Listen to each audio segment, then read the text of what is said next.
We've had hail, we've had fire, we've had a pandemic. People have been asking, where's the plague of locusts?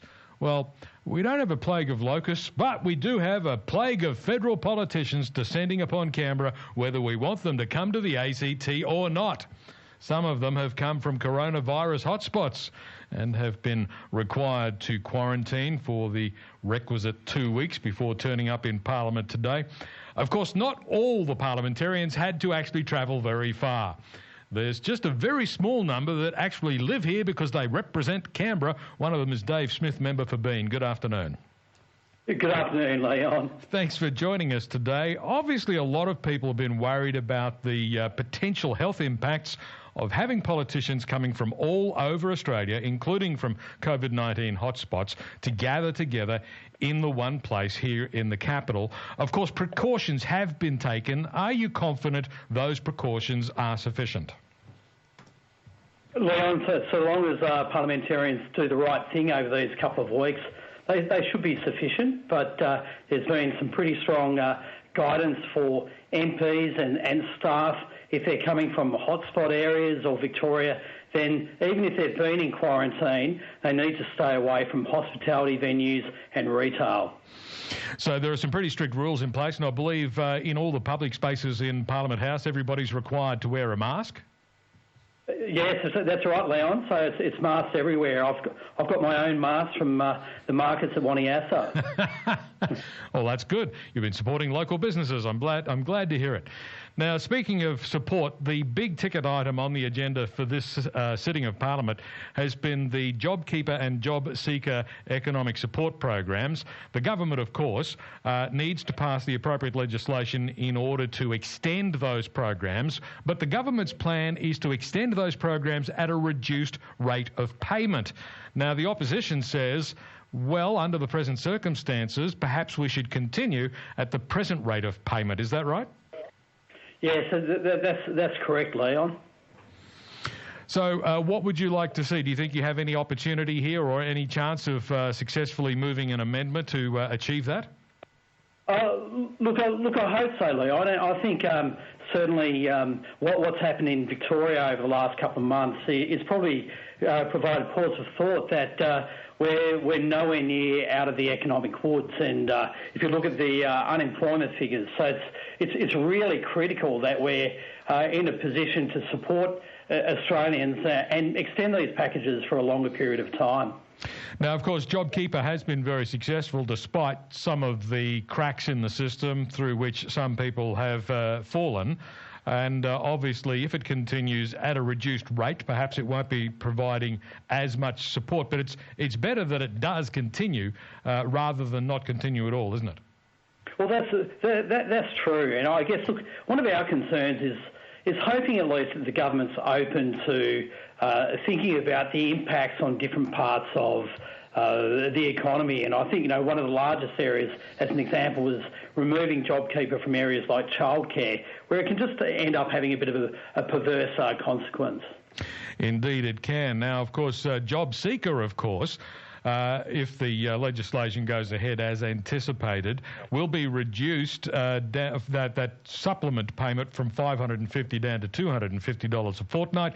It's quite a big drop, and then JobSeeker will go back to the old New Start rate at the beginning of next year, unless there's some significant change. Now, I don't anticipate the government will be announcing anything in this session of Parliament, but do you anticipate that they might consider actually lifting the base rate of JobSeeker when they come to make their budget announcement in October? Look, I'd certainly hope so, Leon, but I think it's too hard to be sure what those announcements are going to be like. Hopefully we start to see a bit of a change in the economy, but you'd have to be a bit of an optimist to think it's going to be too much of a sharp change. Well, we like to be optimistic where we can, but at the same time, I guess it's important to be realistic. And realistically, this is a challenge, an economic challenge and a health challenge that is going to be with us for quite some time. Where do you believe is the right level for the ongoing rate of JobSeeker to be set? Look, Leon, this is something that we'd like to see what actually comes out of the review by the government to see the information that comes through from the department. But certainly what I'd like to see is some compelling arguments about why we'd be reducing the rate of job seeker at all at this point in time. Okay, the other big item of discussion in the recent weeks has been the scheduled increase in the superannuation compulsory contributions from 9.5% to 10%. Now, it's only a very modest increase, but it's part of a scheduled phase-in of the overall increase up to 12% over time. And there's a lot of people, and many of them are on the Liberal Party backbench, saying that that increase ought to be shelved and possibly even abandoned altogether. That hasn't happened yet, but it seems that that's an argument that's gathering a lot of momentum. Why is it important that that increase goes ahead as scheduled?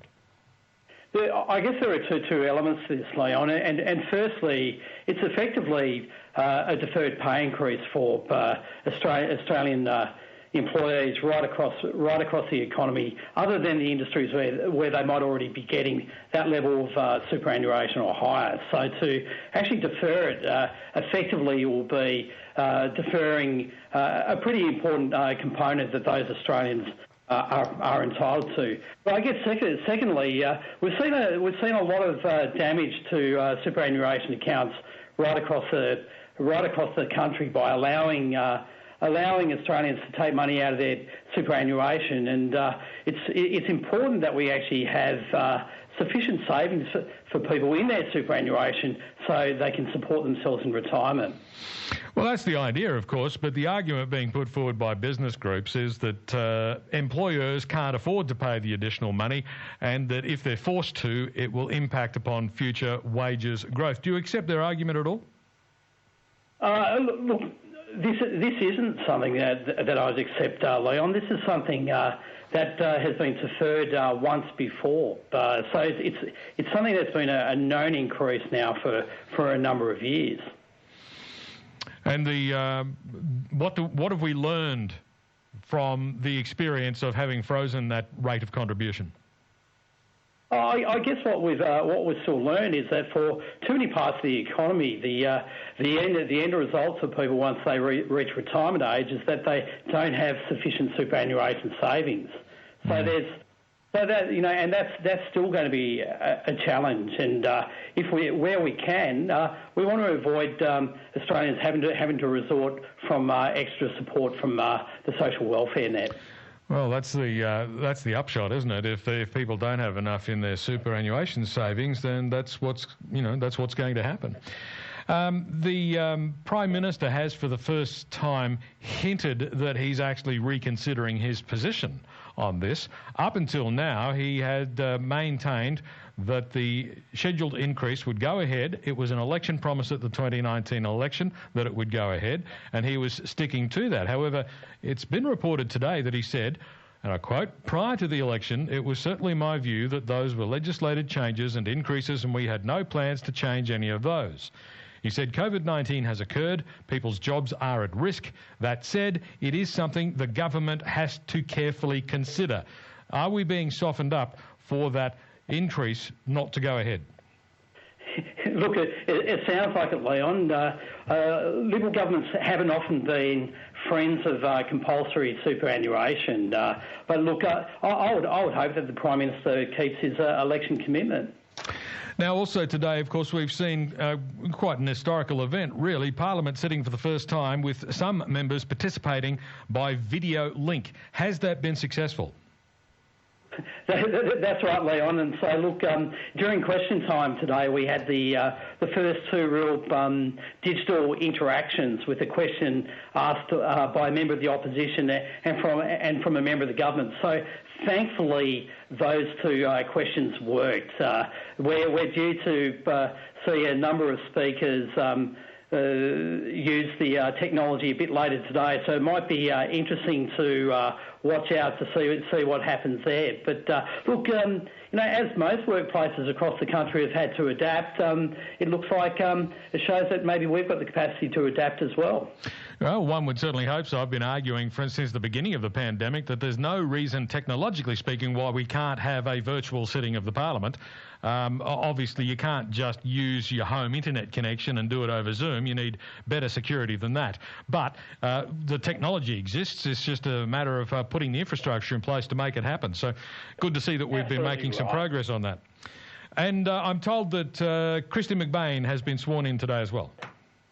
She has, Leon. So I guess one of the really exciting things for many people across this region is that the first female member for Eden Monaro took her place in the federal parliament today, and hopefully at some point across the sitting we'll have the opportunity to make her first speech. Yeah, well, certainly we'll be looking forward to that. David, thanks very much for your time today. Thanks very much, Leon.